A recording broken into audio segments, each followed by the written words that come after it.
this week's episode of Forever and Ever, the Killie Fans Podcast, with me, your host, Callum Scott. Unfortunately, we've not got Monty here this week, but he will be returning in due course, probably in time for the Patreon to go out later on in the week. But I'm delighted to say I'm joined by two extremely special guests. Firstly, Jim Thomson. How are you doing, Jim? Alright, mate, great to be here. Thanks for allowing us to do our partly political broadcast. I appreciate it. No, absolutely, and especially Don Bircham as well. So Don, how are you doing, mate? Thanks very much for joining us. Oh, it's a pleasure. It took me a wee while to find you tonight, but it's a long while since I've been to Irvine, but glad to be here.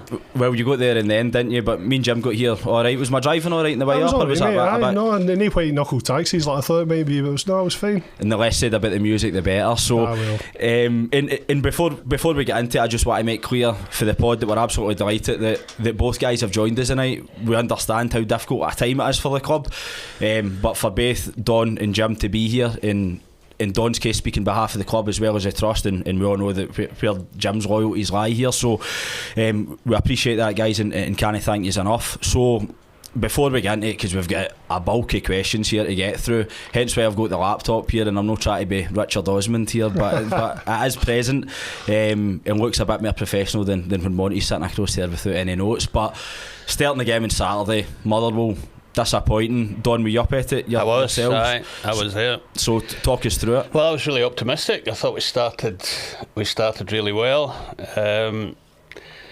That goal was, I think the boy took the goal really, really well. He could have panicked and he didn't. He took it fantastically well, and I was pretty confident it was onside. I was right in line with it.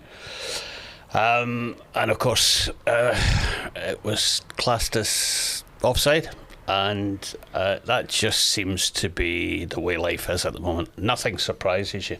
We've had such a rough time. And I don't want to dwell too much on that, you know. We've had kamikaze moments, we've had bad refereeing decisions, but yet again, and it probably was offside, but it's a toenail, and just when you think if that goes in, we build some momentum, there's a lot of optimism around the place. The next thing, we're down 2-0 and we're down to 10 men, and you can't recover from that. It's just I couldn't see any chance of a recovery from that. And we were probably 4-0 was about right at the end of the day. But yet again, a level of optimism that was diminished with a silly red card. Well, it's exactly what you say initially when. And the feeling in the stands, Jim, I don't know if you're the same, but for me, even though we started well, the minute the goal get chalked off, I'm like, this just still isn't going to be our week, innit? Because when that's the kind of stuff that goes against you when you're at this stage in the season. You knew it was coming. You know, we've seen it all before, especially last season. We are getting no breaks, and it's no making excuses. You go through a whole catalogue of games this season, and you're thinking, we're paying 160 grand for this for carry on, and it's doing us no favours whatsoever.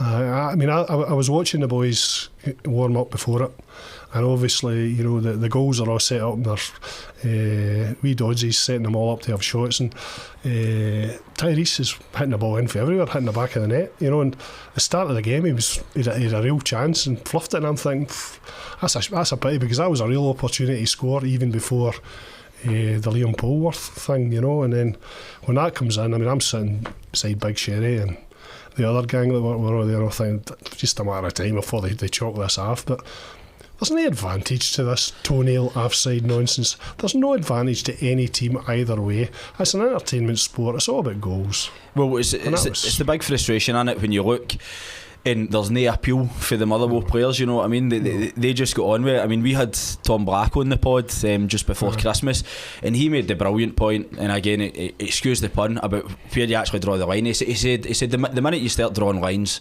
just give the goal, kid. I mean, as you said, it's a sport where you want to see goals, and all that's doing is looking for an excuse to chalk it off when they're sitting looking all that. Jim, I don't know how long you stayed for, because I left the minute the second goal went in, and it wasn't even drinking juice or anything. I was actually looking forward to my half-time pint. I was looking forward to my half-time pint down the stairs, which was a bit of history, so folk can talk to us about that. But the minute, as Don said, there was no coming back. The minute it's the red card, 2-0 down, I'd seen enough, and it was not a case of completely chucking in the till. I was just like, away back down the road, I can't sit through this. I can't do that, Cal. I cannot do it. You know, I tell you a story. Going to Paisley is a big outing for me and my pensioner gang. We usually meet the Lonnie in Troon, couple of beers, train to Gilmore Street, Witherspoons, Paisley Pie Shop, to be recommended. There's the advert. Head to the game. Before you know it, you're 5-0 down. All my gang buggered off. I couldn't do it. I just don't do walking away. I've got to suffer. It's a masochism on me. I don't know. You're a sadist? No, mate. I'm not a sadist. It's my team. It's maybe because I'm in the trust, I'm the face. We slate Rangers, you know. We shouldn't be doing walking away, you know. We shouldn't. Getting away back to Ibrox, I shouldn't be bringing this up with Stu there, but you know, we were there 2012 February when Dean Shields scored in 12 minutes, and they're just getting into announced administration and all that, you know, and the monopoly money is getting flapped, and they're getting nowhere. We're winning the game. We see the game out, and this is where it's Rangers walking away. You know, walking away is disgraceful. Honestly, you need counselling. I need to sort you out. You want to stick up for us there, Don, or whatever, just to take the pelters? I had the same predicament, because I can't go early, can I? I mean, Jesus, if you're seen to be walking out the director's box, you're in trouble. But I genuinely had a commitment. So I'm looking at my watch thinking, at what point do I go? So I thought, 5 minutes before, I'll get up and go. And Billy had a commitment, and he said, "Where are you going?" I said, I've got to go. I said, "I've got something on tonight." He said, "But so have I." So we were very nervous of it leaving, but that was a genuine situation for us. But no, we can't. We've got to see it out. Exactly, and I'm just a punt on the ground. And again, and the thing is, I've walked away early from many a game, usually to go back to the pub, but that was a sober trip straight back down the road. I just couldn't bear to face it. So one of the big issues is that we're all aware is that the recruitment side of stuff. We're coming into the last week of the January transfer window. Again, Don, I don't expect you to be able to disclose whatever's going on, but I presume I've behind the scenes at the clubs working really hard because we do need bodies in. Sure. I know from a spell down south, the January window is horrible. There's agents hawking players all over the place. Different clubs, different situations, and we're all in the same situation trying to get those players. So it's a challenging time for everybody. Agents are doing what they do best. All I can tell you is we're very much in the market.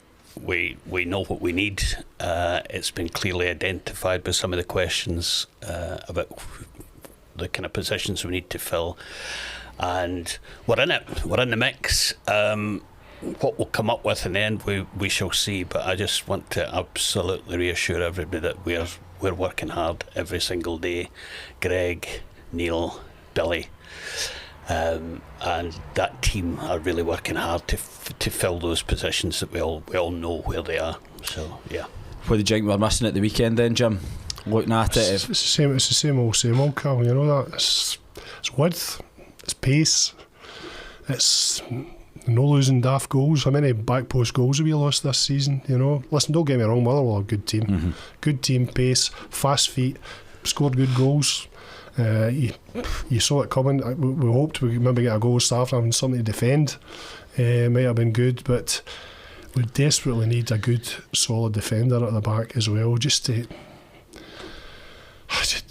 what centre halves do. Heat the ball away, clear the decks. You know? We need a bit of leadership at the back on it. Yeah. We do, and I feel sorry for Robbie Dees. I feel sorry for some of the players. I mean, another wee quick aside, and folk know that this story about my pals. I'm in Athens going to the Greece game. I don't know if you've heard this story, but I think I've heard it through the grapevine, but I'm not sure the listeners or viewers have. A guy comes up to me, Scotland top kilt. "Hey, big man, you're a Killie fan, are you?" I just get into my usual diatribe about it. So you can tell with the grey hair. Well, it's no grey hair, it's white now. A Killie fan, we talk about it's not very good this season. So usual making excuses, VAR and stuff like that, and the decisions going against us, suspensions, injuries, blah blah blah. And I see some of the senior players just haven't hit the mark this year. You know, it's just some of them are just. This is Robbie Dees is just not the same player. He says, "I'm Robbie Dees' father, Bruce." You know what I mean? So but we sat in a blather about it. He says, Bruce is just it breaks him up. You know, just some of the things that have happened, and you forget these guys are human beings, and they're you know, they're not trying to have bad games. They're trying their heart out. They're absolutely trying their heart out. And all this stuff that you read in the forums about, well, they're going at the end of the season, they don't care. That's nonsense. It's absolute nonsense. These guys are playing for a contract. If it's not with us, it's somebody else. You know what I mean? And Robbie will come good. I mean, he will come good, but he's probably needing dropped now, just to take the heat off him and let him build up.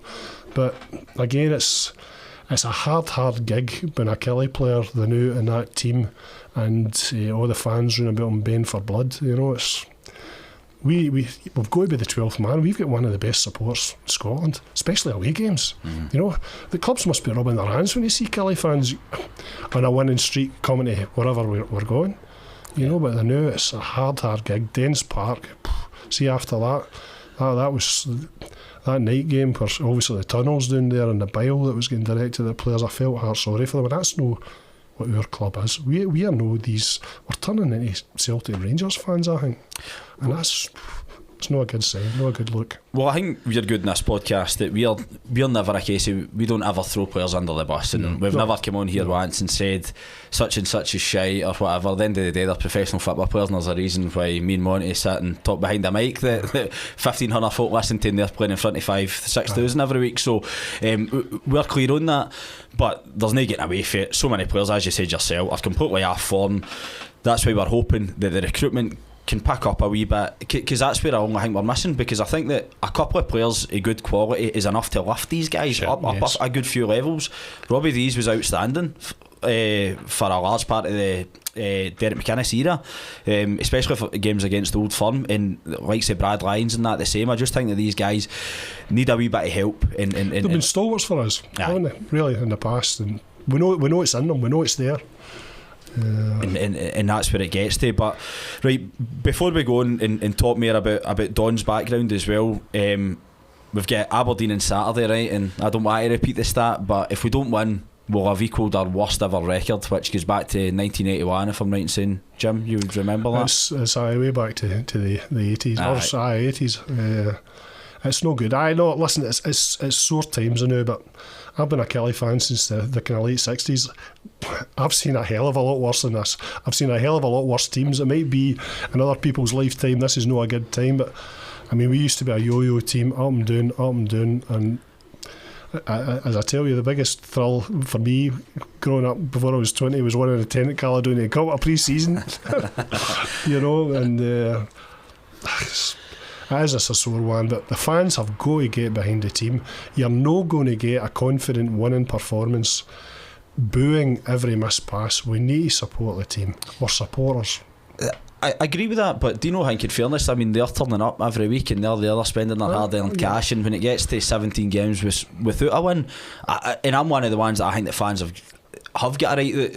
You don't step beyond personal boundaries in that, and I don't agree with that, but I think sometimes that's part and parcel of the game, and sometimes the players have just got to deal with the stick to now, because we work in how good the fans can be when things are going well, but I think that they deserve a bit of stick to now, to be honest. They need to show the commitment as well in the park. Absolutely they do. They need to roll up their sleeves and get stuck in. They do. I fully, but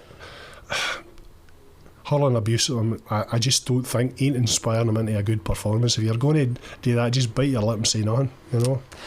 Don, a wee bit of positivity going into Saturday then. Badly needed that. So I mean, the losing run, well, the winless run's going to come to an end.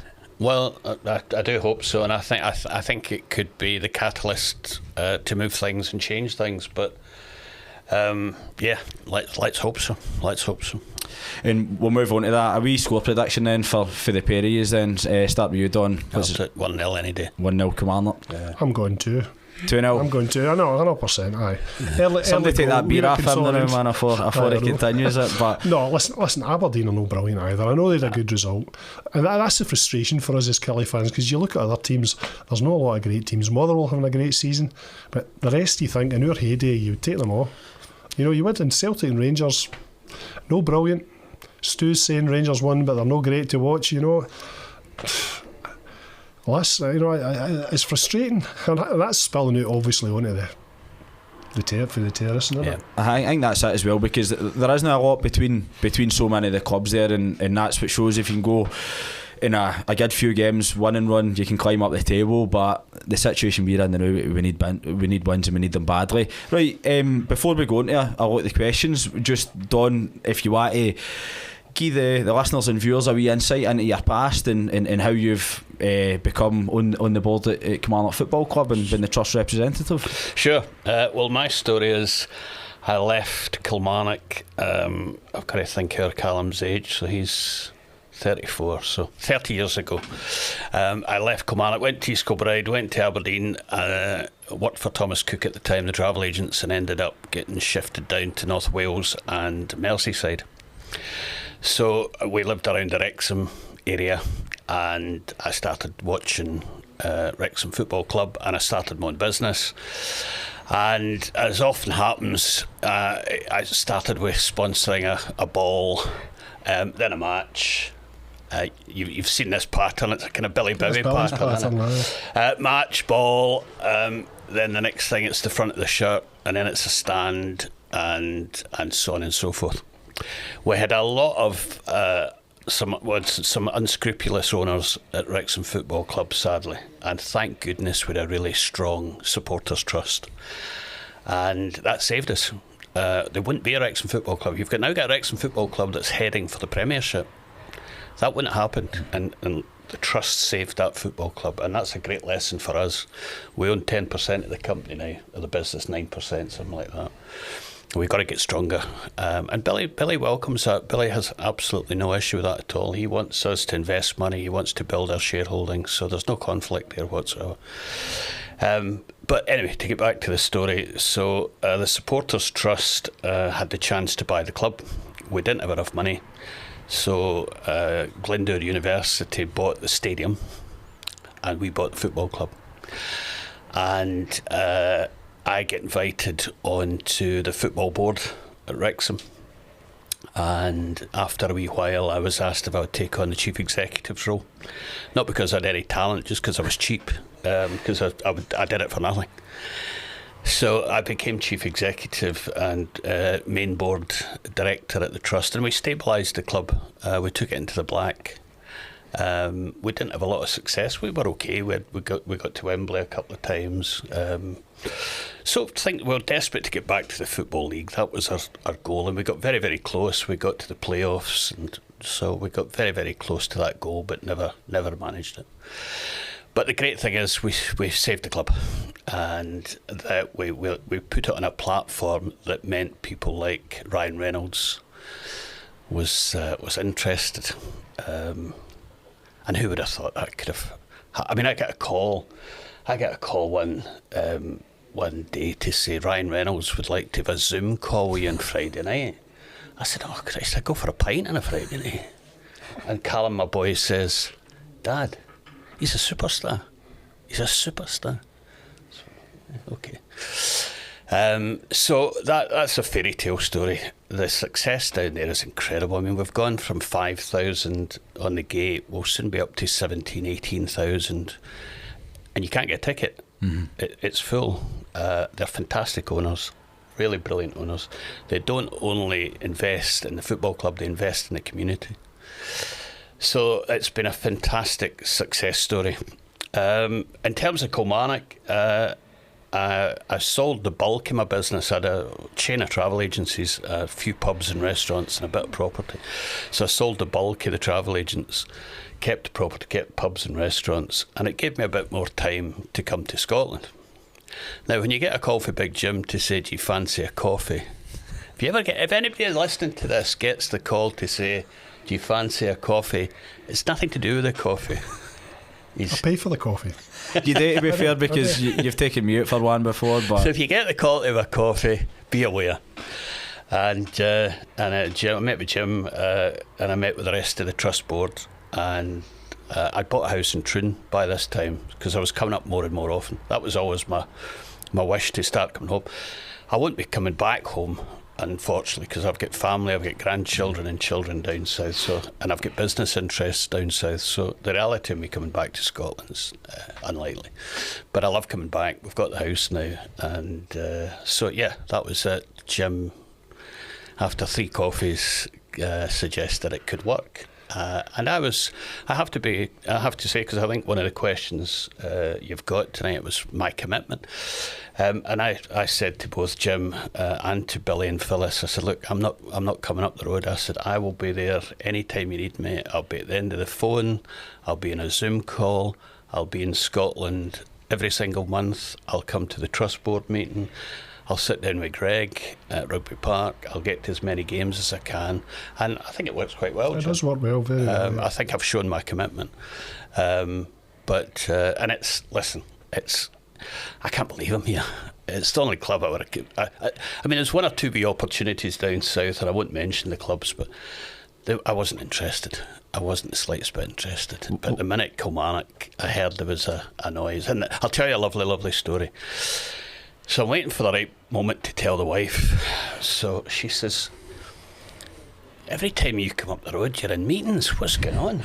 She thought I was having an affair or something. So I said, listen, there's a wee chance I could get involved at Kilmarnock.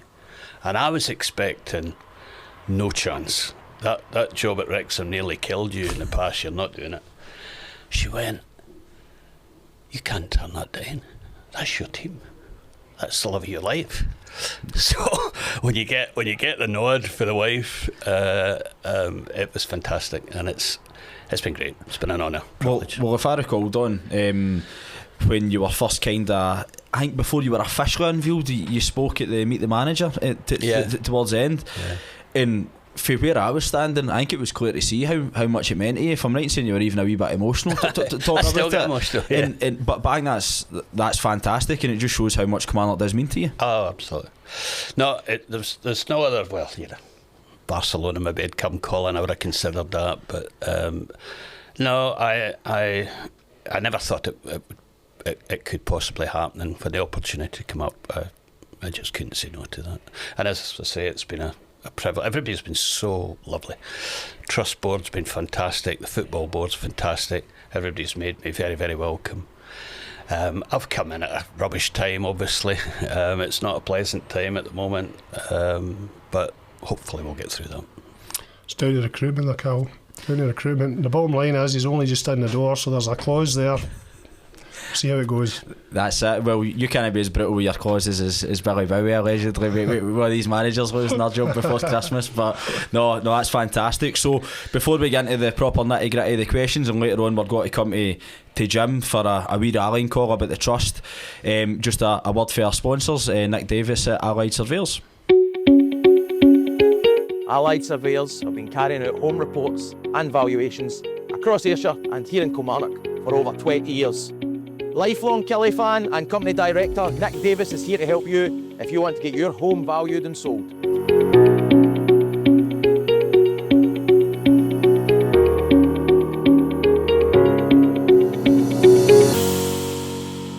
There we go. There was Monty still on screen there and showing his presence, and sadly missed, but he'll be back next week, guys. Right, so we're going to hop over to the KillieFC.com forums where there's been a lot of interest. I did think that would be the case. We've only started putting the rallying call out for questions on there in the last week or so, but when I knew that Don and Jim were both coming on, I knew we would break the 2-page marker in the thread, and it's got to there. So first question comes from Bellman 2010. Is mentioned in another thread, do you guys think changing the leadership group is worth a shot? I think given Brad the captaincy is taken away from his game and Dees is far too out of form to have any credibility when calling out others, right? So again, we'll know what to get into the personal about the players' performances or whatever, but you'd have seen yourself, Jim, there was a thread in the forums, folks saying, is it worth a shot changing the captain? And the vice captain? What's your take on that? Well, at the end of the day, it's Neil and Billy's shout. At the end of the day, they're looking at the players every day, so it's their shout. There's no doubt. I mean, you see it in Robbie. It weighs heavy on him, and he's going about and he's blaming everybody else and stuff like that. I genuinely think it might be in the short term just to take that off him. I mean, he has been a leader before, and he's proved that, which is why previously he's been given the role. But you look around just now, who's going to step up to that mark? Who is going to get them to roll their sleeves up and get stuck in? You know, it's no fair, I think, to get to Davy Watson this early. Although his commitment on the park is just unquestionable. You know, it's a hard one. You know, I genuinely, I'll leave it down to Neil and Billy to decide who's the best one to drive the team forward on the park, but we're desperately needing that. Well, that's it, and we're here, and we can only give our own opinions. I was on here at the beginning of the season saying that I thought a great move would have been to maybe give Watson the captaincy and really show a bit of faith in him. But as much as I agree with what Monty said on here last week when he said about, you know, potentially Rory McKenzie's the guy in there that we all know bleeds blue and white, about giving him the armband, all I will say is I was on Radio Scotland on Saturday after the game saying I think that we're a club with all the hallmarks of relegation written all over us, unfortunately. But I think that changing the captain even backs that up even more, because it looks like you're just, and again, I just don't think that sends the right message out, although I can see where the fans are coming from, and I think the poll in the forum is something like 85% or whatever in favour of changing it. But at the end of the day, that's just the fan opinions as opposed to whatever situation Neil and Billy find ourselves in. Next question's for mathematics, and it's a question for Don, which a lot of these will be. What are the biggest differences in his current role with his previous? So obviously the difference in clubs between Kilmarnock and Wrexham, and how has it affected his progress thus far, if at all? Yeah, it's hugely different. The resources we had at Wrexham were minimal. We run the club with a huge amount of volunteers, a very, very lean workforce, and there's a very big difference between being chief executive. Our Greg at Kilmarnock is there at least 12 hours a day. It's a big job. So it's nowhere near the level of work and commitment that I had at Wrexham. That's the single biggest difference. In fact, it was ridiculous what we were doing down there. But so no, it's a very, very different role. Very different role. And then this is the kind of questions that we really want in the podcast. So this is for round the table. What's your death row meal? Death row meal, gee, maybe a curry. Without a doubt, a curry, probably a Guinness. A shout out for a specific takeaway or Indian restaurant there? And what's your actual order? What would be my order? I couldn't get, honestly, you'll just get me slivering here.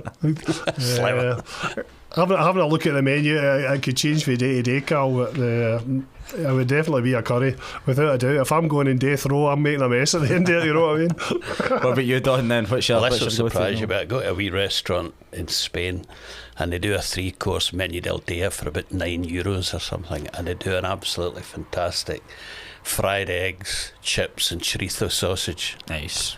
And it's superb. I think I say beans there. So I'm not a classic guy, so chips and egg basically. Very continental there. And I would obviously, if Alison's watching, obviously Alison's cooking's phenomenal, so her seafood pasta or risotto would do me, but if no, Kebab City or Royal Tandoori for Newell's or Darvel, one of them would do check it out. Exactly. So question for Gal Dunk 11, question for Don and Jim, but we'll start with you, Jim. We need more fans signed up to the trust, I think we all agree with that. What innovative ideas are being planned to catch the imagination of those currently not involved in increased numbers? For me, there needs to be more trust visibility of the ground on match days to boost membership. I suspect most of the supporters haven't even heard of the trust, never mind what it's about. So again, before you even come in there, Jim, if you don't mind, I can, again, legitimate question, but I think if anything, the matchday presence is really, really good, and I was saying that to you in the car because, especially the work that's been done now with the Eastview Suite of the Park Hotel, you know, the hub over at the community that's all been run by the trust, and you know, getting players back down to the ground. But again, what's your take on that question? Well, it's the part about people not knowing what the trusts are, I'm not sure about that. Now, we do our best. We absolutely do need to up our match day presence. We need to have a match day space somewhere, be it under the shelter or maybe inside the stand or the Moffat stand, the front of the Frank Beattie, or maybe somewhere in the Frank Beattie, just to hand out membership cards, have a wee chance to talk to people, to tell them what we're all about. But the whole stadium is filled what the trust is all about. The handrails in there, you know, that were put into the Frank Beattie and the Moffat stand to help people getting up and down the stairs. Even getting away back the safe standing areas. I mean, they were great things. The wheelchair platform is absolutely fantastic. You know, we've a lot of naysayers with the trust as well. And, I mean, I remember when we were getting involved trying to get the safe standing in, there was a few folk who just didn't want involved with the trust. I'll not name any names, Beastie. I'm right with a wee bit of banter all the time, but didn't want it. Who's in the front row now? You know what I mean? Him. You know, so that's my life goal, to get him signed up to the trust, and he knows it. I'm haunting him. But there's a lot of great things that we've done in and around. There's a lot of departments that we have contributed to as well, including the media department, getting them cameras. You know, we're record with the academy as well, and the women's team. I mean, the trust is all over the place. We do our best with the social media, but maybe older fans don't get the social media, so 100% we need to be face to face with people. That's absolutely fair, and I echo all the points that you've put across there. And later on we can get into even more detail, because you told me a couple of interesting things in the car on the way up, which I think that folks should be made aware of with the work that the trust have been doing involved with the club. Scouser 2 gets in touch. Good to see both appearing. I absolutely agreed with that. If only someone with the club would be more engaging with the fans. So again, it's something that we definitely agree with on here with the platform that we think we've built. So we really appreciate Don coming on, especially. Question again, this is one for the two years, but I'll go with Don. How much input does the trust director have in important decisions? Managerial appointments, for example. So you've got pretty interesting things to tell us about the recruitment process. Listen, I wouldn't come into this job if I thought I was a category B director. It's no interest to me. We're either in it or we're not in it, and it's what one vote for each director on the football board. There's 4 directors. We all have a vote. We have an equal vote. I know there was some doubts about my involvement in the recruitment process. I want to assure everybody I was there.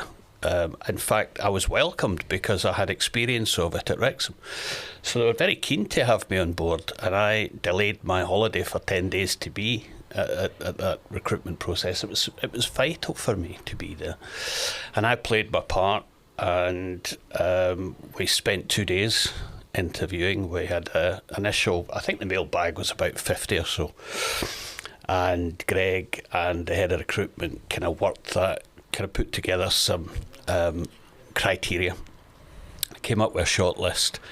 We were all given input into the short list. If there was anybody on the bigger list that we felt could come in as a wild card, or a wild card, really, we were given that option, and we ended up with a list, I think, of eight people over 2 days, and we were all part of that process. We all gave our views and we all gave our opinions, and at the end of the process we were asked who we fancied.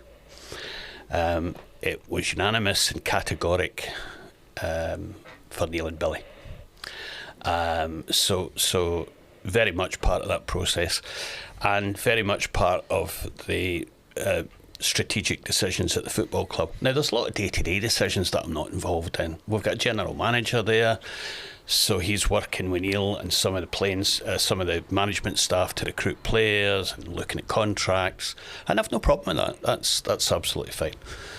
But I've got my say at the football board meetings, and I think they've been very, very, very keen to have my input.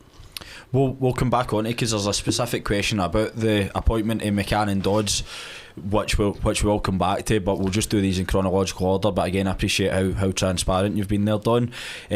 Chubbs gets in touch, and before Alibaba, which we all know what this could be about here. So and again, it's directed to the two of you, so whoever fancies answering it first, feel free to. Why the trust feel that the new Articles of Association are a positive move, specifically Section 12. So we all know the AGM's coming up on Thursday. Jim, you get any thoughts on that? Well, firstly, the Articles Association were really discussed. I mean, we've been involved in this process all the way down the line.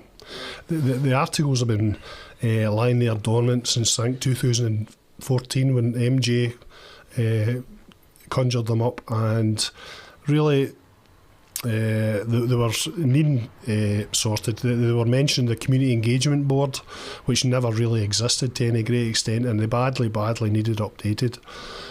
So, I mean, Don wasn't involved in this process. It was Martin Boyle was there at the time, and another couple of trust guys sat down, particularly regarding our section, and then looking at the governance, obviously, of the club going forward. And at the end of the day, it's securing the club from any sort of hostile takeovers that could potentially happen. For the trust point of view, we're no starry-eyed about getting our name on there, but it's cementing us into the fabric of the football club. People are making issues about, you're only there until you deliver, you buy shares every year. I'm proud of the fact that we are sticking our flag in the centre circle here, saying, aye, we are directors of the football club. We will invest in the football club, but that's what we're here for. It's our club, and we take a great pride in investing in our football club. And that's one of the reasons. There's nothing there that says how much we've got to invest in the club, but I think it's important for everybody to know that we are there. It's our club and we are investing in it. So that's the Articles Association do not affect the day-to-day running of the club. As Don says, it's one vote, and we are very lucky the ownership model we've got just now, because virtually every member of the football club, some of the employees they're all trust members. Billy, Phyllis, Greg, Karen Costello, I could go on. Billy's PA in Moorfield. But Billy, the trusts are really intrinsically entwined with the football club, and we've got genuine influence on the board. At the end of the day, Billy calls the shots. He's the main man at the end of the day, but we've got influence there, and we can affect, and we have affected things that have happened at the football club. Excellent. To come on to the second part of Chubbs' question, and I know we kind of spoke about it off air, Don, I think this has just been a wee bit of miscommunication, to be honest. So in the latest update, you just spoke about how involved in the recruitment process you were, but obviously in the update said you look forward to obviously meeting with Neil and Billy.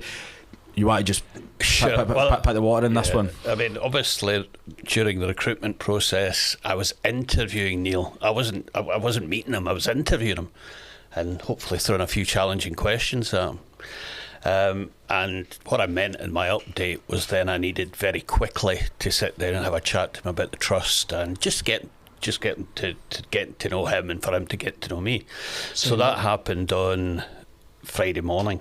I went in and had half an hour before training, and give him an insight into the trust and their shareholding and so on and so forth, and how important it was for him to engage with the fans.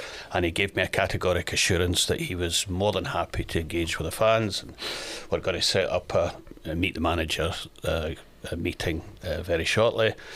And I explained my situation where I was based, and I said, listen, if you need any help in the northwest, because I've got a lot of contacts down there. Now, we're not going to take players for Wrexham anymore because they're at a different level, but of course there's a whole bunch of football clubs in the northwest that would be very, very similar in terms of playing budget to Kilmarnock. So I said, listen, if we can help you there, I mean, I'm not qualified to go and scout a player, but I have plenty of contacts that will. So if you need my support, if you need my help, that's an offer. Then I went down and talked to Billy, and I didn't realise that Eddie Morrison had signed Billy for Kilmarnock. I didn't know that. I don't think he ever played for us. No, I give just a S for me signing, but before he went down to Chelsea. And then he went to Chelsea. I'd actually forgot Billy was Fairshire. Aye. So I had a wee chat with Billy, and that was it. So yeah, it was the interview and then a follow-up meeting, which is perfectly logical, obviously.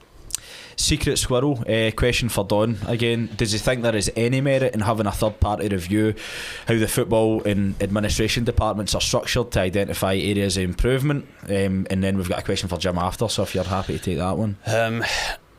So I think this is director of football they're talking about, really, isn't it? I think to be honest, I haven't been involved in any discussions about that. That hasn't been discussed. All I would say about that is there's a couple of things to be aware of. One, will our manager accept a director of football? Now, most managers don't want that for obvious reasons. We have a manager, we don't have a head coach. We have a manager. So that's another issue.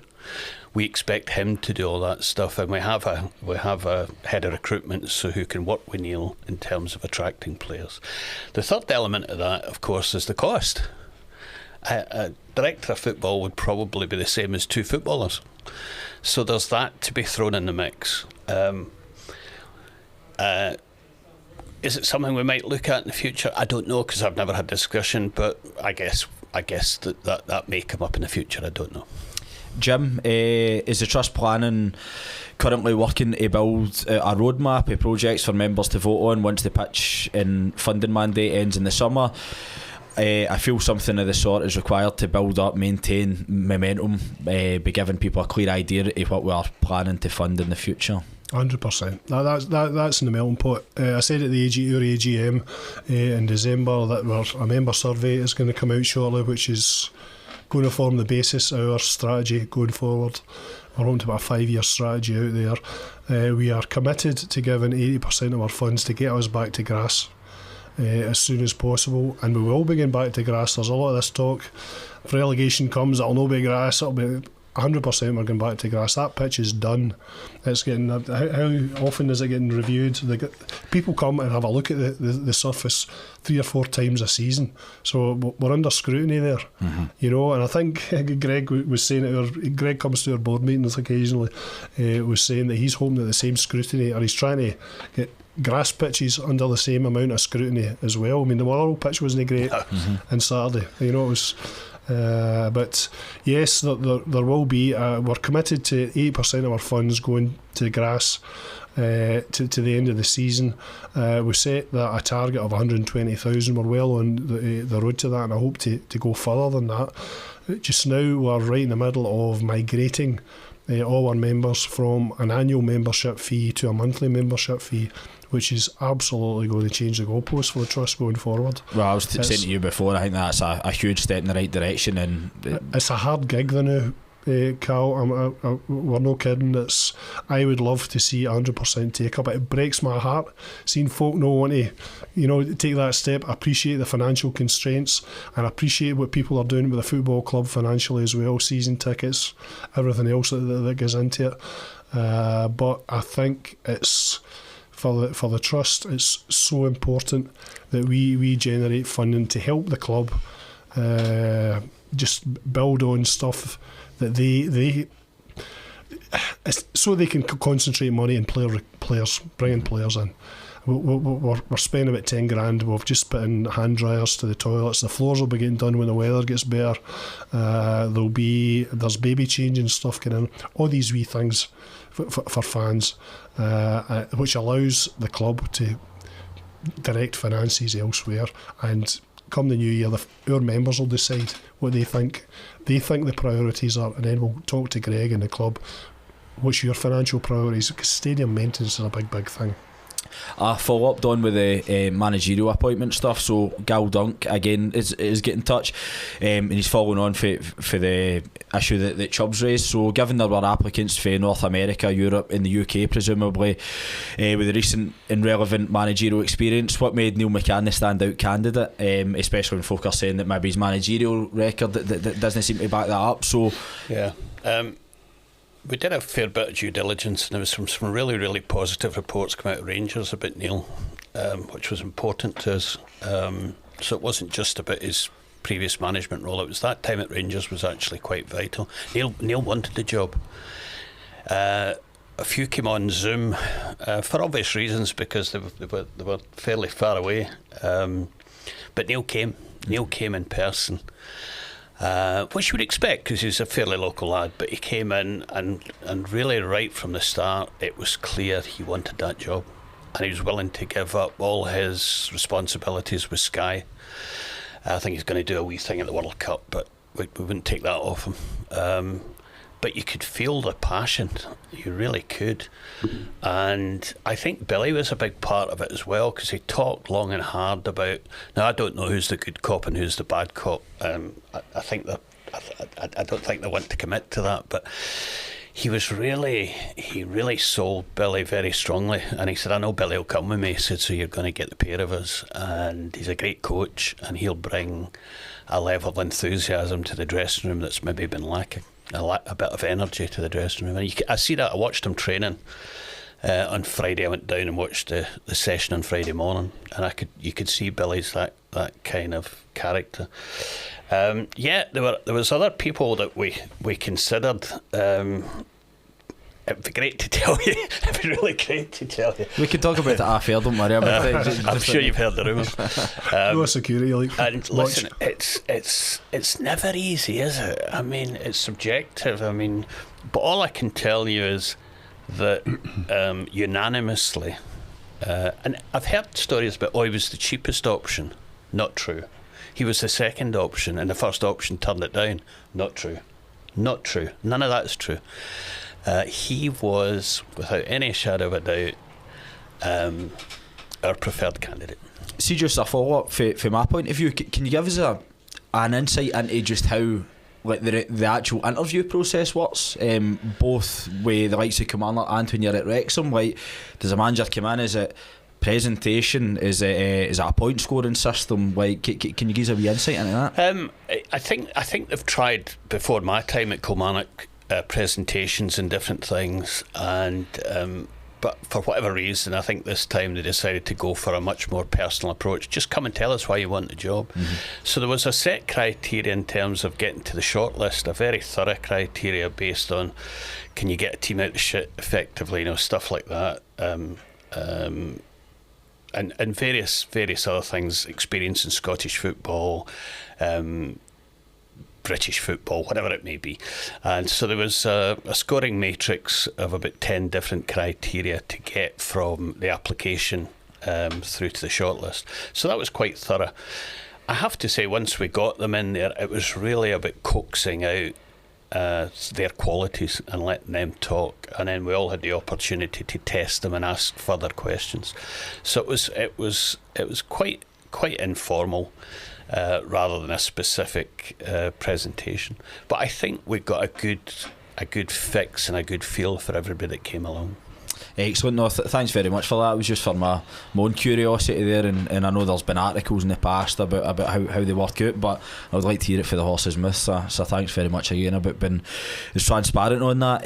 Loudon Killie, again a question for Don. What objectives did you set yourself, or were you given when you took on the honour to represent the Trust fans group as the board member, and if so, what progress has been made in those objectives? Better ask my boss that one. No, listen, we it's Don's job to help us grow the Trust. Without a shadow of doubt, we need to improve our communication and get Don more involved. His experience, this is a great opportunity for us to come here, Cal, and we genuinely appreciate that. We need to grow the Trust. We are a bit investing in the club. I see one of the questions was about, you're just a money-making machine for the club. We are investors in the football club. We want to generate as much money as we possibly can. We've got a great relationship with the club, and we're getting shares for every pound that we're putting in. So we're building up our shareholding. We're building up our influence. And we'll continue to do that, and that's a massively important thing. This was always going to be a financially challenging time. I've been saying this now for years because we knew this was on the horizon.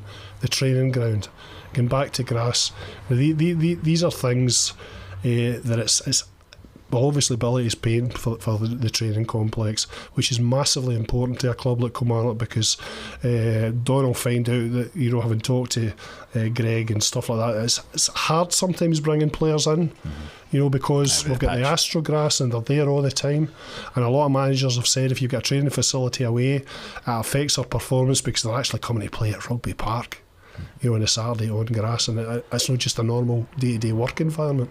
So that's a massive thing. I mean, going back to grass again is, I grew up when it was the best surface in Scotland. That and sadly Somerset Park, where I should have been. It was lauded, and other teams love coming here. They really look forward to playing here, and hopefully we can attract better quality players as a result of going back to grass. Excellent, Jim. And again, to just come on with that, so Alibaba is getting in touch in the forums. First question for you, Jim. What's your plans in increasing the trust membership? So again, you spoke to me in the car about certain initiatives you have maybe got going. As we said, I mean, face-to-face stuff I think is crucial, without a shadow of a doubt. Just on one of the trust members came to me with an idea of developing a strategy. I mean, we've got a lot of new developments, housing developments running about Kilmarnock. There's an opportunity there if we can get enough people to help us, volunteers. We sit around, we develop a wee kind of survey and questionnaire with them, go round doors, chat them doors. Why do you not come to Rugby Park on a Saturday? So literally canvassing. Seriously. I mean, I worry about, we're going to find out at the AGM, we've got 5,000 season ticket holders. How many of them are actually adult season ticket holders, and how many are concessions? How much money are we actually generating? We've got a big stadium there, let's fill it. Aye. And we can do that. You see Kilmarnock's getting bigger around the edges, and a lot of people come to the club and love the club. But that's no other countries as well. We've got Peter Nederlofer in Holland come over. He was going to another game, came to Rugby Park, and is coming here all the time. As a result. So. And that's exactly it. And then just to come on to the second part of Alibaba's first question, and again, just with regards to that, so that he can try and back these away. So he says that his concern is that the trust has now been kind of seen as a fundraising vehicle, what the club are utilising, as opposed to, so again, what would you say to that? It's investing in the football club. It's investing in the football club. I mean, I saw the bit about the members' organisation. Well, that's the Supporters Association, the members' organisation. We're there to build an investment in the club, but that makes you a bigger target going forward. It makes you more responsible going forward. This migration is going to have, I think, more invested people involved with the club as well. And every person that's now getting involved, having migrated, will be contributing to all the projects that we do, and that's something to be proud of. Absolutely. And Don, just with regards to yourself there, again, we spoke about this. You were openly saying that you're not fully moving back to Scotland. You've got family and commitments down in Wales. So again, Alibaba asks, how are you able to properly discharge your duties for both club and the trust when you're based down in Wales? How are you going about canvassing the views of members, being seen as a true representative of the fans and trust members? Sure. Well, it's North Wales I live, so that's a big difference for South Wales. So I'm 25 minutes for Liverpool, half an hour for Liverpool. So it's not as bad a trip as people think it is. So I try to get up as much as possible. As I've said earlier, I'm available on the phone, I'm available by Zoom. I've got a house in Troon. I'm keen to get up as much as I can. So really, that's for somebody else to answer. Billy and Phyllis and Greg were very, very happy from a football board point of view. Jim is very happy from a trust board point of view.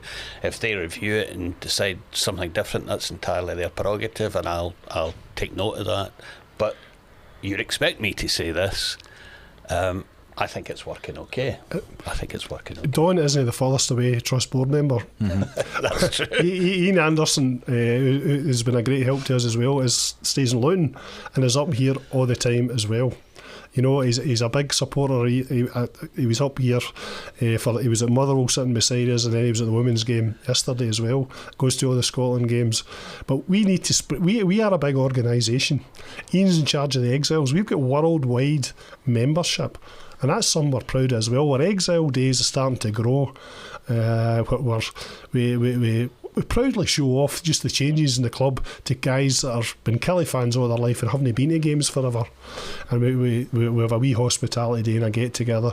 We're not just localised.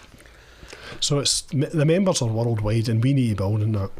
Do you mind if I just come back to that previous question to Jim about the stadium and the training ground and so on?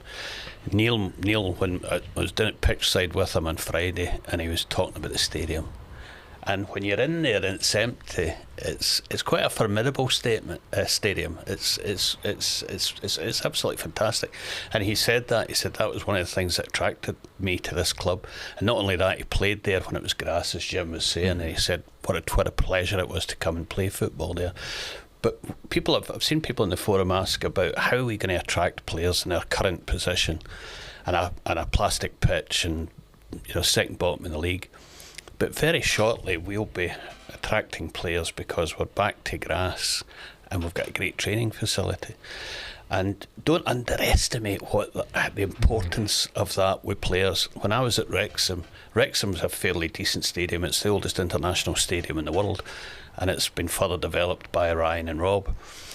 But when we were trying to attract a player who was maybe looking at, I don't know, Rochdale or Tranmere Rovers or something like that, once they came to the racecourse and seen it, that ticked one box. And then I used to take them to Colliers Park, which was our training ground.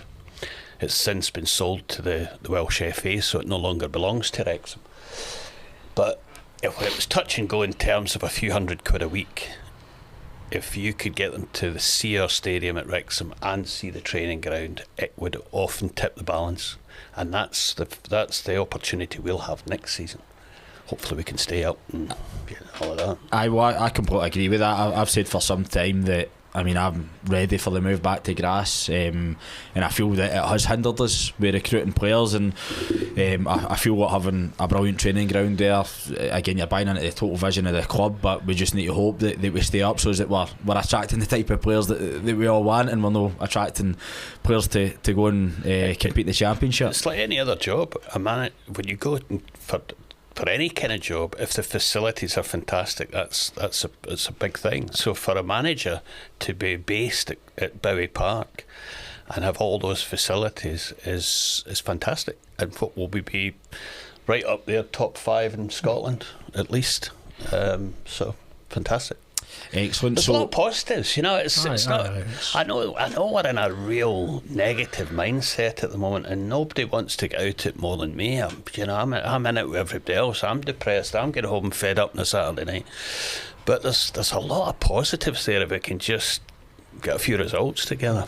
No, and again, and I want to reiterate to the viewers and the listeners that we can't thank you enough for coming on, because times are tough now, but you're here and you're facing the music and you're taking the time, you're answering all these questions, and I know some of them are difficult, particularly when it's around your own personal circumstances. Sure. So we can't thank you enough for that.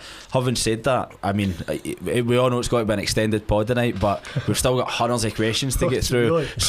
So we'll try and battle through them the best we can.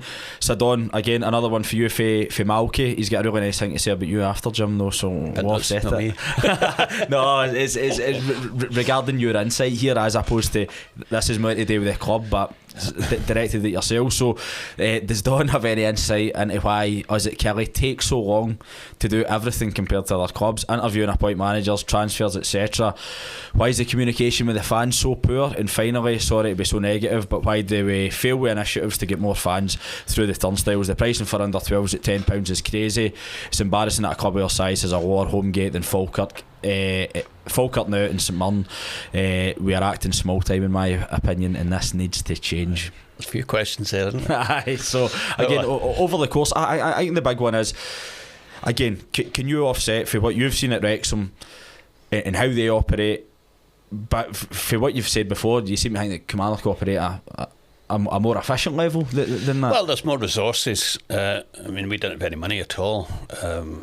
We had no overdraft, we had no investor, we had no Billy Bowie, so it was tough. Decision making, I can't really comment on that. I know there's been a bit of criticism about sacking of the previous manager. He's a human being. We don't just sack people, and I've heard it also said it might have been better to keep him, because the 4 games, was it 4 games or what with the interim situation? You're right, he could have potentially won those. So I've heard that a counter argument to say we should have kept him. Billy's not the kind of guy that's going to hire and fire people. It's not in his makeup. He's a caring bloke. But trust me, there was a lot of soul searching. There was a lot of discussions after games and where are we? Was it the right thing to do? probably it was getting a bit toxic at Rugby Park, wasn't it? And maybe for his sake. But this is a guy with a young family. We've also the financial implications, because of course he has to be compensated for his contract, and then you've got to go and find a new manager, and then you've got to think about, until I get a new manager, who am I going to put in the interim, because it's going to take us a wee while to get a new manager. So I'm not sure that there was a problem with that decision in terms of timing. In terms of recruiting a new manager, it kind of landed at a bad time because it was Christmas and all that goes on there. You had to wait till we got all the applications in. We then had to get the board together. We then had to get a criteria put together to get the shortlist we wanted. So I'm not sure that was necessarily delayed too much. So that's my view on the two kind of big decisions recently. Sorry, what was the next part? That was that. No, well, because it is long-winded, and I can appreciate what Malky's saying as well, because one of the big criticisms that I've said on here is because we have, and again, I appreciate how honest you've been and about the recruitment process, but for me, but you've given an insight into that because you've done your due diligence and went through everything. But I think the big thing that's glaring with the Killie fans is the likes of a guy like Neil McCann, and this isn't me having a go at his managerial reputation and that beforehand, but I think that he would have taken the job within hours of Kettlewell probably getting sacked and been in a position to take the club forward. And you're right, we said yourself there that we let those few games go, but I can understand the process now because you've waited and interviewed and done that accordingly. So again, we can move on for that. With regards to the pricing and stuff, Jim, we're off frustrated. We want to see Rugby Park full. We've just said that. Hopefully all these new ideas coming through is able to get folk in the door. I know in the past the club have tried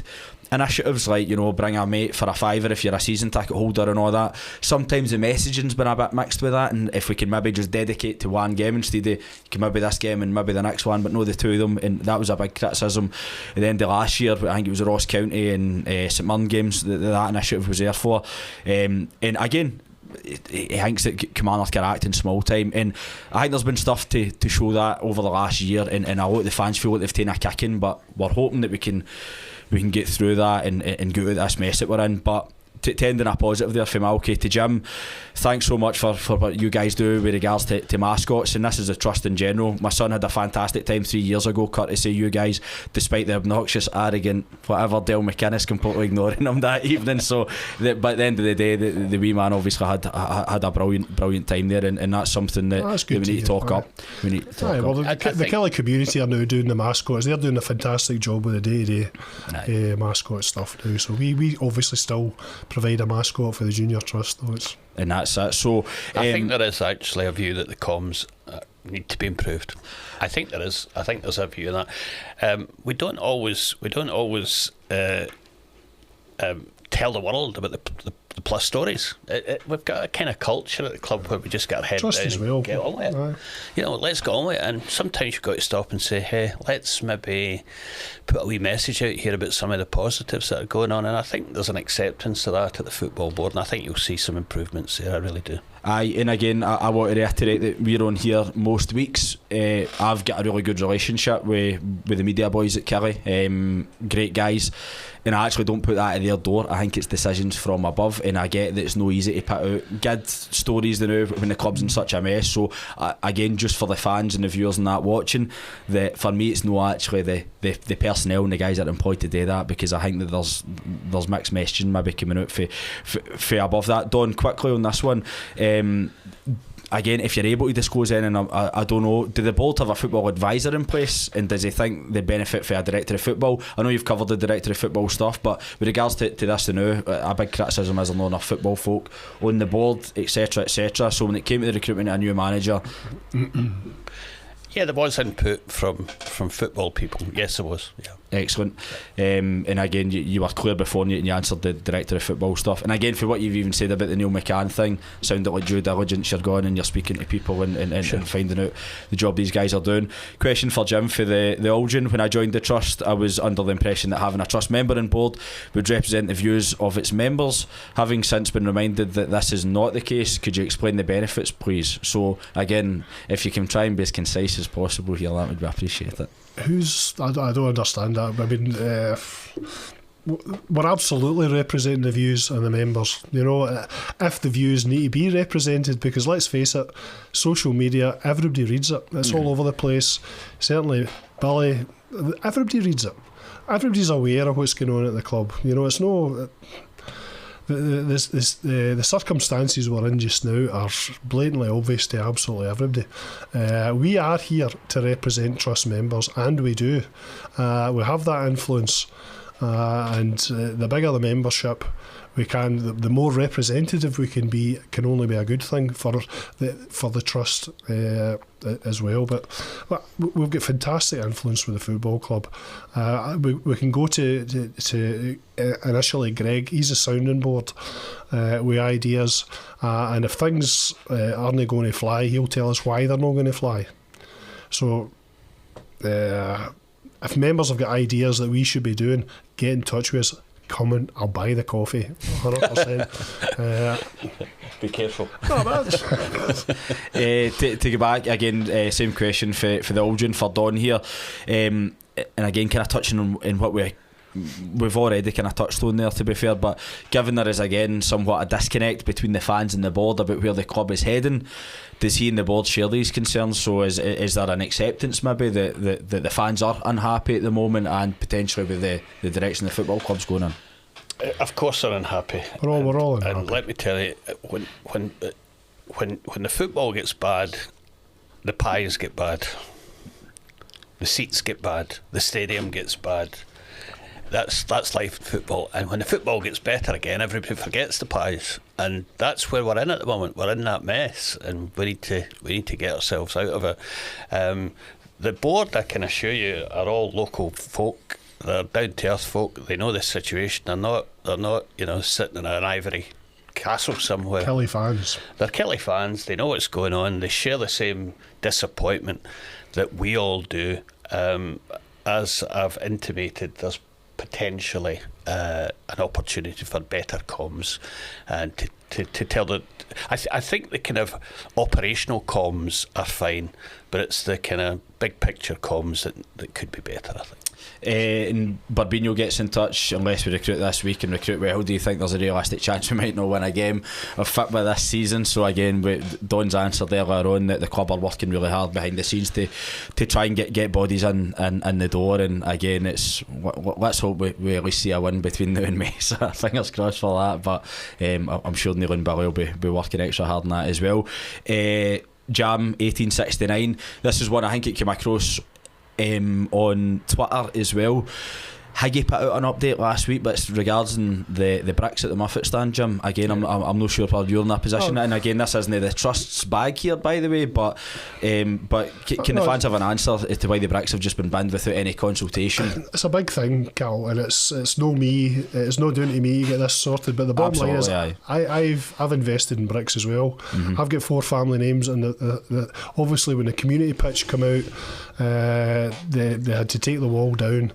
The wall there was maintenance issues with the wall as well. You saw the bricks were all falling off. I don't know how many drafts Greg has had of this, but I personally haven't seen it. But Greg's got a real eye for design, and he assures me that when it does materialise, it's going to be something that we're going to be really proud of. But I'm invested in this as well. I think the communication round about it is poor. Greg recognises it. It's an emotional thing. It's 100% emotional. Sure. And again, it goes back to the communication. But people have got to remember, and I'm not, it sounds excuses, but we've got very small amount of staff at Kilmarnock. Seriously. You know, and it's... you've got Greg, you've got Karen, you've got the 3 media boys. You know, it's a tough gig for them getting through all this as well, and I know he's in baskets all the same, but these are important things. They're important things, and the communication around it has been terrible. I think that's it, and again, terrible.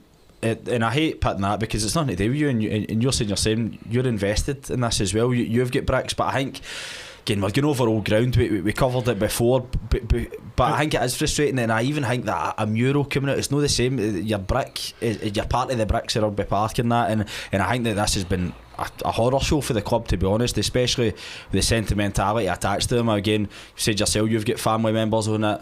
My uncle's brick was there, he's passed away now. That was a thing to remember him by, and again, I can see why folk are upset with that, but hopefully we've got an update coming out with that soon, and this mural will live up to expectation. But again, I just hope the club learned for that, because I think it was a really bad move, speaking personally. Don, again, one for you. Difficult question for LH31 here. The board started contemplating relegation as a possibility. Are there contingencies underway just now, or will they wait until it's confirmed? It's never been mentioned. No, we're trying to stay totally positive. That's the view. We're very, very confident we'll get out of this mess we're in currently. And yeah, it's all positive thinking at the moment. Aye, absolutely. And again, can see both with that. But again, it's hopefully we can get ourselves out it. McLean 07 gets in touch. Again, going over all ground about the communication and the disconnect between the board and the fans, and you've answered that. But thanks for submitting your question, McLean. Squirrel Humper gets in touch. Question for you, Don, and it's had a good few greenies here, and again, this is known yours because it's the accounts that have been published for there, but just if you can give us an insight, and that's what we're hoping for. Why are the admin costs at the club so high in comparison to similar sized clubs with similar turnover / player wage bills? St Mirren being an example of a club with a lower admin cost but a similar turnover and turned a profit. Whilst we made a loss, while we made a loss, they made 700,000. We lost 700,000. So again, to be clear, Don's only been in the door for 3-4 months here, so it's not his bag. But can you give us an insight into why we're maybe operating at a different level as similar provincial-sized clubs? Yeah, the honest answer is I don't know, because those sets of accounts were up to me and before my time, so I had no involvement whatsoever in the spending and the what they agreed to have in terms of backroom staff and so on and so forth. So it's very, very difficult for me to comment on that. I think the accounts for this year that we're currently in will show potentially a different picture. But, excellent. I think that's welcome to hear as well. But again, that's one that will definitely get raised at the AGM. You'd assume on Thursday. Sure, it is a kind of AGM question. Aye, yeah. But again, we appreciate that, and we need to caveat that Don's only been in the door a couple of months, but it's still important to draw attention to it. TKB gets in touch, debating on Saturday the best 11 for the team that struggled in the first half of the championship season and the current one, aside for Watson improving the midfield and potentially Mayo at the back, with Brannan, frankly anyone being an upgrade, and Naismith, and that's Jason Naismith, no Stephen Naismith. That listeners of the podcast will get that one. But are there any others who would get a game for that team? So again, it's just getting back into the frustration with the recruitment and the players and stuff. Let's see, another question for Don here. Given that it was clear that Stuart Kettlewell was out his depth and had to go long before he did, why did it take so long for him? Is it clearly cost extra points? But again, you've answered that, and it's been caveated both ways. But that was for Van Turnout's header to get in touch with there. And again, he's got in touch as well about the Neil McCann timeline. We've went over that as well, but just giving him his place. Question for Jim: at what point does Kilmarnock's recruitment process get caution charged in red that's right? Because this run of form feels like along that sheet of blind robbery and false imprisonment with no appeal in sight. So that'll be nothing to do with your background, does it? Aye, well, I think it might be. Aye, certainly the recruitment. Listen, we lost some quality players last year, some real quality players in key positions, you know, and the start of the season he had Corey, the left back, you know, get a chance to go to Italy, gone playing at the San Siro last week. Well, I know 100%, and that's what our club should be all about. Aye. It should be pathway, you know, it should be pathway for young players coming through, and that's one of the positives we've got at our football club is the academy boys are coming through. Aye. You know, Davy Watson's obviously new at first team regular. You know, you get Ben Brannan coming in and out of the team. Ben's already shown his ability. Young Ethan Brown as well is coming into the market. He's certainly benefit for the likes of Stuart Finlay in there. Absolutely. You know, but what a prospect he is. You know, and that's a fantastic thing to attract youngsters to come to our academy. We need to have a genuine pathway to the first team. You know, and our managers have got to recognise this as well, because that is going to make us money. We have got to get young players first team experience in order that we've got a business model that we can move them on when the time is right. We lost Bobby Wales. Bobby Wales is obviously away to Swansea. That's a hard one because the club can't control that. Yeah. You're down to agents, you're down to parents, whoever's in his ear all the time. But what a great move for him, moving to Swansea. I mean, that's fantastic. Yeah. I mean, I watched the FA Cup and unfortunately missed a penalty in the shootout. But he's coming on. There's absolutely no doubt if he'd have stuck with us, he'd have been a first team regular. He would have been a first team regular because he's scoring quality goals. But again, it's a great fair in the cap of the academy to see Bobby Wales moving on, and the academy staff, I don't think get the recognition that they deserve. There's us, we're in the semi-final again of the 19s Cup.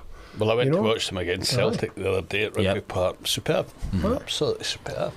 And again, there's so much to be positive about with that, and that's what we want to see, and we're desperate for some of these guys to be championing the door and contribute. And I'm really hoping, I know Cole Burtner likes is out on loan now, but if any of them are a winger, it would be very much welcome, and I think that would be an improvement. There's financial challenges ahead for the academy as well, because they're talking budget cuts from the SFA.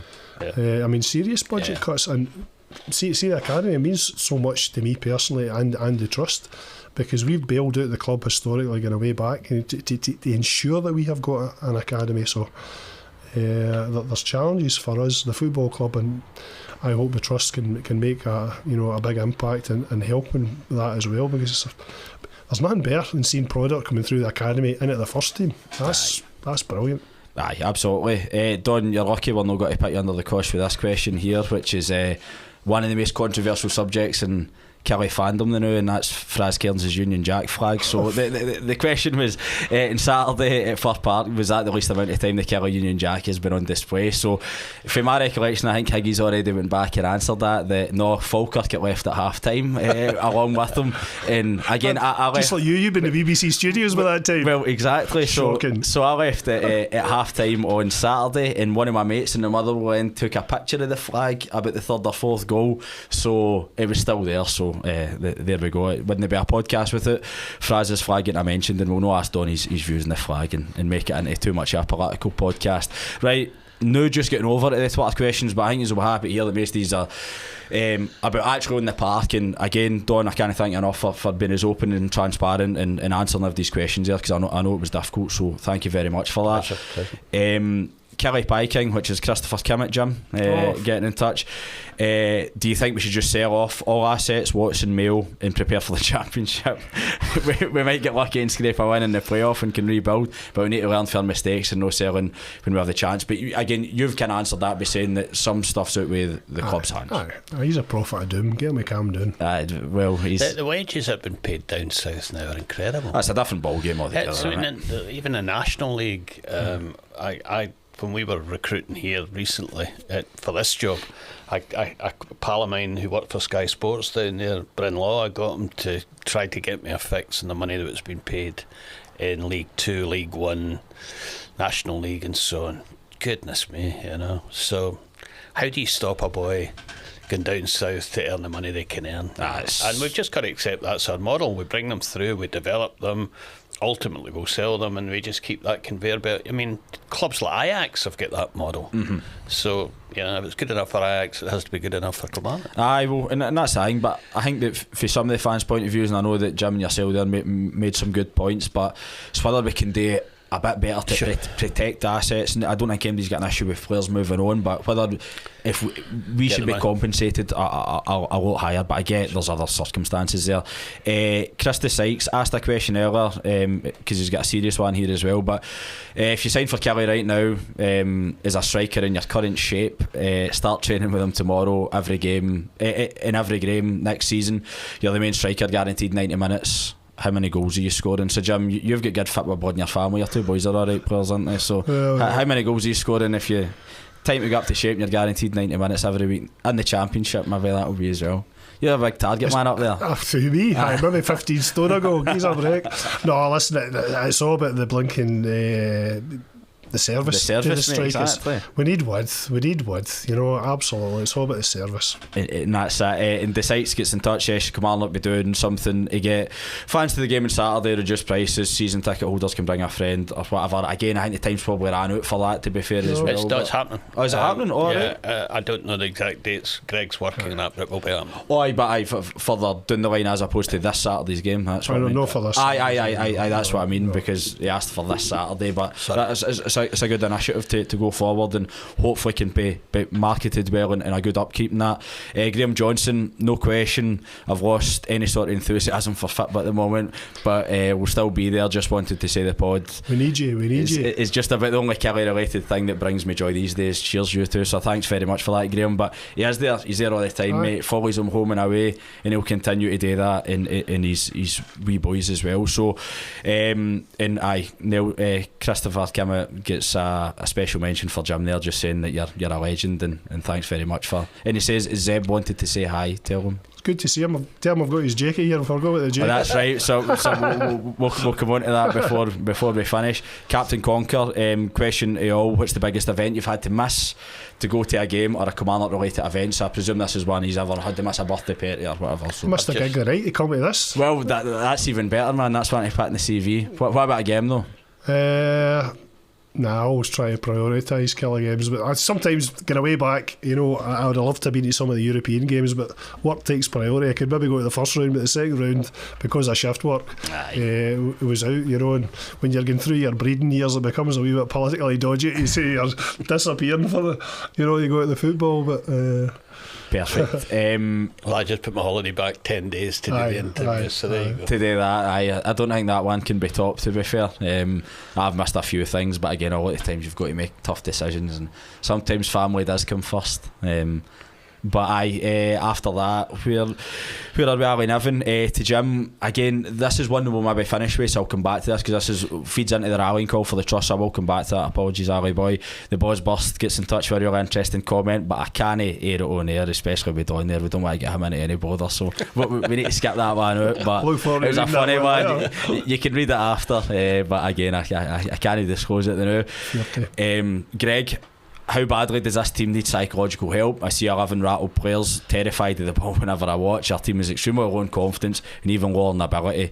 If they don't want the help, I'll gladly take it. If I watch another 90 minutes of that drivel. Jim, I've got a new management team in. We've got to give them a chance to work their magic. You know, I mean, Billy's worked with some of the players before as well, knows them. You know, and Neil McCann, for all his analysis in the BBC, knows the league inside out, has absolutely analysed our players inside out.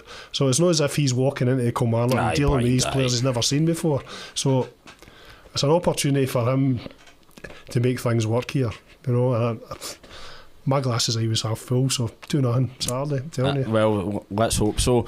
Mikey gets in touch and raises an important point of view here. So says that we'll be the only sole kind of fan creators this week, because the Killie View taking the difficult decision at the weekend to say that they'll not be continuing their podcasts.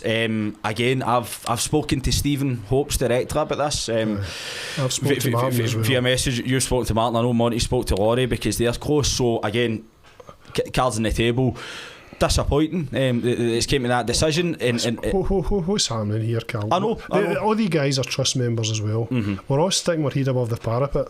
It's a hard time now. I get all that, but geez, I mean, Alan Kell's getting it, the SLO's getting it. Everybody's getting it. Great guy. He's been nothing but helpful. The staff are all feeling it. Well, it's what Don alluded to earlier. When stuff's no happening in the park, then they look at everything else. But again, I think that works both ways as well, because when things are good, then nobody asks legitimate questions. But that aside, with the boys in the podcast, again, I've spoken to Stephen directly about it, and let's no beat around the bush here. No, if he's got to like it, no, if they likes what we do. In me and Monty, I've had criticism. Styles. I know it is, but we've had criticism on here as well. We've had personal criticism. Again, some of it no for Killie fans, a lot of opposition fans. I mean, we're on here joking, man. We had the rallying call from Derek McInnes come back, and all we did was get absolutely slaughtered for our own fans and a hell of a lot of Hearts fans, and rightly so. But what I would say to them is what I said to Stephen. I'm like, guys, too many folk do like it. You're not going to get everybody to enjoy it. There's enough folk to like it to keep making it, and I hope they rethink that decision. Can I just say that the Exiles I see personally, I don't have hundreds of time to listen to podcasts. Normally I listen to you guys. I listen to them kind of late at night, but the amount of exiles, people that don't have a day-to-day connection with the club, rely on this sort of thing. You know, and if it's no your cup of tea, you don't need to listen to it. But to get abuse, we're a family club. We're a massive family club, a community club. And that comes from Billy as well. I mean, we lost Peter Orr there, you know, a big part of the Kilmarnock family. He's been, you know, the disabled officer for our club for about 30 odd years with May as well. I heard nothing. Billy, who's burying his father the day, was at Peter's funeral. That shows you. And honestly, that's tight. No, that's our owner who's getting it thick and all. We are the Kilmarnock family. All the fans need to rally together behind Billy and what the trust's doing. And we're a great club. We're a club to be proud of. You know, we're a club to be proud of. And we need to stand by the team and start getting some more positivity coming out the terrace and onto the park to get these guys lifted. You know, we need to build their confidence and get behind them, because Yaboo sucks don't work. That ain't going to make them any better. And we're a great club. We do support our team, and it's their time now. And I genuinely feel that now's the time to stand up and be counted. Well, that's it. And again, to go back to the podcast point of view there with Martin, Laurie and Stephen, that sums it all up perfectly, man. Don't listen to the few negative comments, and again, some of them were well beyond what's acceptable or so-called constructive criticism, but there's hundreds of folk out there that love the podcast and listen to it. Get it back, guys, because it's a staple of my week as well. I listen to it. One of the things, I mean, I should maybe bring up just as part of this general conversation, I mean, the trust fund KillieFC.com and the forums, you know, and as part of our constant review about where we're spending our money on things, we're having constructive talks. Baz is obviously Alan Old, but his life into this as well. We're having constructive talks about this and where we should be spending our money. And it has got the forum's a great thing. It's a great thing. It's pub talk, you know what I mean? And it's free. It's no costing them the trust paying for it. But I think the way things are going, not just with that, but social media in general, it's maybe about the time to get people registered properly, so that if we're getting remarks on there, people are accountable for it. I think that's fair, particularly with everything that's going on with Twitter now and bots. So I think that's the right move to go down. None of us want to duck any questions or stuff like that. We don't want to. You know, that's evident tonight. I genuinely don't have time to go in the forum, and I find sometimes dipping into it can be a bit of a swamp. You know, and it can actually drag you down. But, you know, if we're paying for it, I think we've got a responsibility to make sure that it's run properly. And we've got great moderators as well. You know that yourself, they pull the plug. You know, but some of the content is beyond the pale. You know, it's beyond the pale, and it does affect people who are genuinely trying to make your club better. Absolutely, I agree with that. Alan Agnew and Greg Halbert get in touch with similar points there in support for the Killie View boys, and we echo that. Galak, unfortunately Monty's not here, but he says, Ken, how you like a good rallying call, Monty? Can you do a rallying call to have a collective agreement for folk to rap? At least we'll have the best training ground in the championship patter.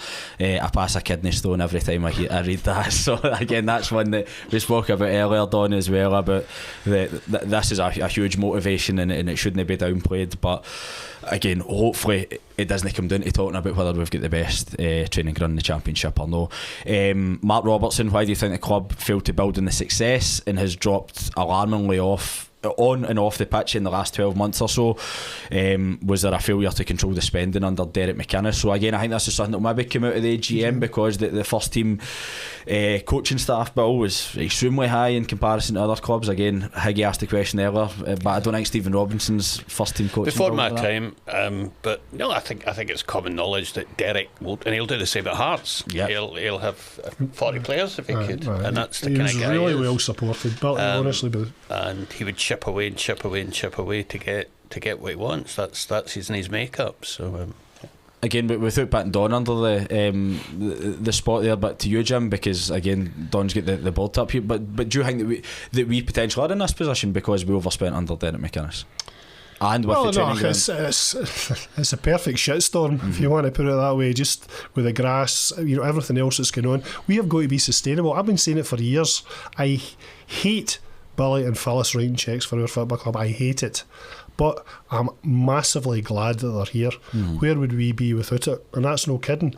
I mean, in our 150 odd years history, it has been businessmen who have made good and come back to give something back to the community that have run our football club. Who's next in line? Yeah. And Billy, listen, I said it the day he lost his father. That's a time for reassessment of your life. You start looking at it, and if I'm maybe his boys, I'm thinking, Dad, you're pummeling money in here. Can you just buy a villa out in a golf course somewhere where I can go and... Who is the next investor? Kill this myth that we're not looking for investors. We 100% are looking for investors. It's got to be the right people though, Cal. Yep. That fit our club. You're looking at the Championship where Americans are coming into them. I think there's 4 clubs with American influence now. There's more. We've got So the Ibrox. whole model right across Scotland and the UK is completely changing. The old adage, how do you make £1 million in football? Start with 2. And I can only echo what Jim said about Billy's. He's been fantastic. I mean, to build that training park for us, get us back to grass, and continue to invest in the football side of things and shore up the losses. And he cares. If we chat, for example, about season ticket prices, Billy's first view won't be how much money we can get in. It's how much money can the average guy afford. Aye. That's Billy's train of thought all the time.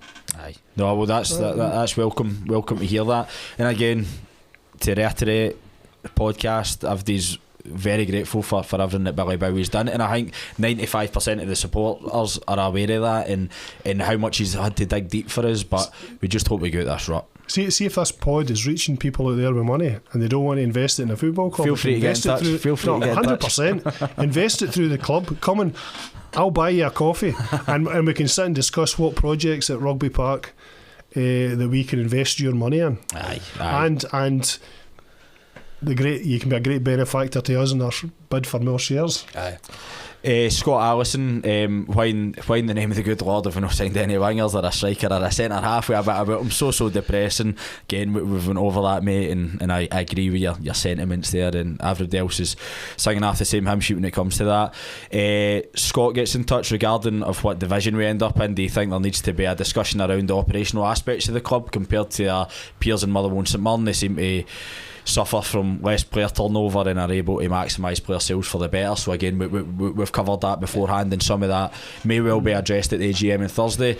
Again, an open question here for Maury. Where do the guys see Killie being in 5 years? So Don, you get not quite a 5-year plan for Kilmarnock, but again, where do you think the club could be in 5 years? I don't think it's changed in my lifetime watching Killie. First and foremost, secure your place in the league and then build for there. I think that's always going to be our start. To get us sustainable, to reduce the debt, absolutely, that'd be great. But it's getting out there and finding the right investors to come to your football club and absolutely bust the myth that Billy's against investors. That's just nonsense. It's nonsense, but it needs to be the right people, As I say, I've had my experience of that at Wrexham. You get an awful lot of people in football who'll say, I'm interested in investing in a football club, and then when you ask them, well, okay, then sit down and write the cheque, all of a sudden they disappear. But as Jim says, if you get the wrong one, it can be a catastrophe. And we nearly went out of business at Wrexham because of that. So it's a challenge. It's an absolute challenge. It's going to be interesting to see in the years ahead. I mean, Stu, the American influence in Rangers, I mean, they're not there for the community aspect. The good people are govern. It's all cash cow. But we've seen a couple of years ago where the bigger clubs in Europe were all trying to form this Super League. But they've come in the back door. You saw the revamp of the Champions League, and it's coming in the back door. And the Americans are getting involved. They're only getting involved because there's money involved, you know. Aye. David Steele, our player's been put off coming to state the pitch, current league position, new management team, etc. Again, we've covered that, mate. Stephen Greer, again, something we've covered. Should we have cashed in and Watson and Mail before the season started, rather than looking at them both leaving for free in the summer? And he acknowledges that we will get a development fee for Watson. Graham Hopkins, do you think that the management structure is correct within the club? We seem to take forever to make decisions. The latest manager, do we need someone with football knowledge to assist? Again, Don's already answered that with a lot of the questions in the forums, but again, it's a valid point and something that's been very much apparent. Captain Colombo, I'm definitely in the minority, but I thought we played well yesterday until the red card, because questions were submitted yesterday. And lapse of concentration seen us down 2-0. A man down in damage control mode. How many will we win by against Aberdeen? Well, Jim's already called it. It's 2-0 on Saturday, and Don's he's been a bit more conservative with 1-0, but we'll take it. Again, Zenny gets in touch, talking about the bricks, Jim. We've covered that. That'll be resolved, I'm quite sure. You know, it's something. I know that it's Alan Kell, when he's doing his liaison officer as part of the Supporters Association, kind of gives updates and that, but it's something Greg is very, very aware of. He knows the communication is the big bugbear. It's been poor, and Greg knows that, and is determined to get this resolved as soon as possible. Absolutely. Johnny Nimbley, keep hearing we need to get players in, but who in their right mind would want to be part of this shit show? But again, let's hope that there will be a few bodies in, maybe before Aberdeen, but if no, before the Rangers game next week. Scott Spears had no hopes on Saturday, played okay until the goal, walked out to go to the pub when the second went in. Why do we have zero wingers? Worst part, in the pub as a Will fan entered with 20 minutes left and said that's their easiest 3 points of the season. Cal was behind me when leaving. Has he ever been more raging? I was actually pretty calm walking out the ground, to be honest. Like, I've been a hell of a lot more angry than that. I was just like, I'm going to be watching you for now on. Honestly, well, Dundee I left after about 15 minutes and that was to go to the pub, so I missed our goal at that point. Right, so we'll come back to the final question, and this kind of ties in with the kind of rallying call for the trust here, Jim. So it's for Alan Evan, good friend of the pod, messaged me separately about stuff. But Jim, what's the long-term plan regarding the trust in the club? Is it full-time fan ownership / shared responsibility with the current and or future board, from both a trust perspective and to Don from a club perspective, and what more can be done to strengthen the bond? Currently, I think we've got a great model. You'll never see, fan ownership for me is no about me picking the team. You know, it's about having the right people run about the board, the correct skill set. The finance has got to be there as well, so business people have got to be involved, but that's never going to happen in my lifetime. I say it's taken the trust 23 years now to get to 99%. It's not going to happen. For me, I want every Killie fan to be a member of the trust. I keep saying this, I want to get away from Killie fans being customers of Kilmarnock Football Club. I want them to be members of Kilmarnock Football Club, to be invested in the football club. If you're a member of the club, you care that wee bit more.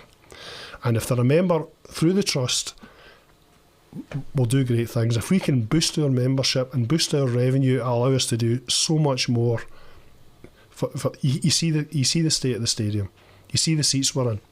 I'm sitting in the east stand at the halfway line where I stood as a boy. 20 minutes into the game, my legs are numb because my feet are not touching the ground. We need to look at that, you know. But that's big bucks, you know. And it's big bucks that's coming out the player budget if the club's going to do it. So as a trust, we've got to get bigger. We've got to get stronger. Motherwell, St Mirren, we should be as good as them. We'll never reach Hearts. Hearts are absolutely the flag bearer in all this. The amount of money they're generating is incredible, and you see what they've done. They've revamped that main stand, the hotels in there. They're generating more money now away from match days because of their conference facilities and everything else that's going on. That's fantastic. But there's 8,500 of them subscribing every month, and I think they're, in their time, the foundation of Hearts, they got us a 20 million quid. It can't be far off it. And before we started our trust in Killie, I started doing with Gary Halliday for the foundation, you know, and that was years ago. Spoke to some of the Wales Society. I'm a Killie fan. I think we're better than St Mirren and Motherwell. I think we can do better than them. I need folk to become members of the trust. I need them to sign up. The bigger we are, the stronger our football club is. And the more transparent we can be as well, going forward. Yeah. But so getting back to that point about strategy and where we'll be in 5 years, one of the things we made clear to each of the candidates for the job was where we wanted to be. It was quite important, and it's fairly obvious. We want to be top 6. We want occasional run in Europe, and we'd like to win a cup now and again, and that's pretty straightforward. But that's the ambition of the board, absolutely. Excellent. Well, guys, again, that's, I think, that one of the longest pods in history. So thanks very much for being a part of that. I think that the podcast with me and Alan Mahood was, because I always remember saying, you could either watch Godfather Part 2 or listen to me and Alan Mahood and take your pick out of what entertainment would be best for that. So guys, can't thank you enough for your time, particularly Don. Obviously I would love to say that you come all the way up just to see us, but coming up for Wales and all the rest of it, and been really, really clear in your stance with the club, it's greatly appreciated, and I hope it's something you enjoyed.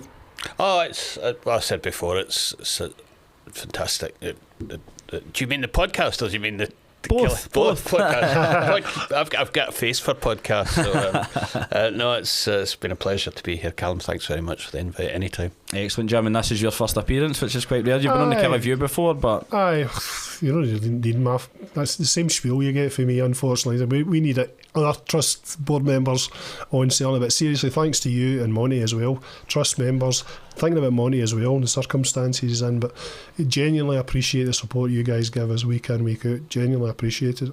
No problem at all, and it's right back at you, because again, you guys have been really supportive of us. So that's it for us this week, folks. Thanks very much for listening and watching, and look forward to speaking to you again next week.